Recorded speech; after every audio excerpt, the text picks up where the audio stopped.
अस्सलामुअलैकुम वरहमतुल्लाहि वबरकातुहू। अल्हम्दुलिल्लाहि वहदा वस्सलातु वस्सलाम अला मन ला नबी अबादा।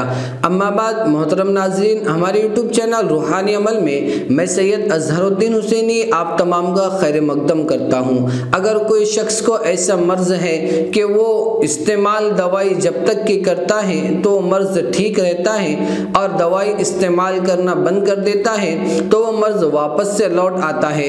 मसलन किसी को ऐसी शदीद बुखार आता है, जब वो दवाई इस्तेमाल करता है तो वो ठीक हो जाता है और दवाई इस्तेमाल करना बंद कर देता है तो वापस से बुखार आ जाता है। या फिर उसको घबराहट वगैरह होती हो या खांसी हो, दवाई इस्तेमाल करे तक के ठीक होती हो, फिर वापस वो बीमारी हो जाती हो।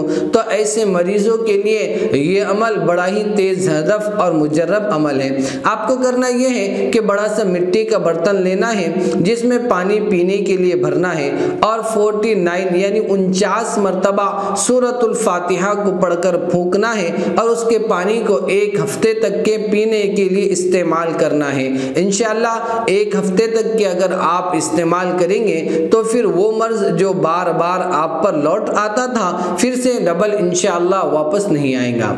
आपको हमारा यह अमल कैसा लगा ज़रूर कमेंट करें। पसंद आने की सूरत में लाइक और शेयर करना ना भूलें। दीजिए आपके इस खादिम को इजाज़त, फिर हाजिर होंगे एक नए टॉपिक के साथ। फी अमानिल्लाह। अस्सलामु अलैकुम व रहमतुल्लाहि व बरकातुहू।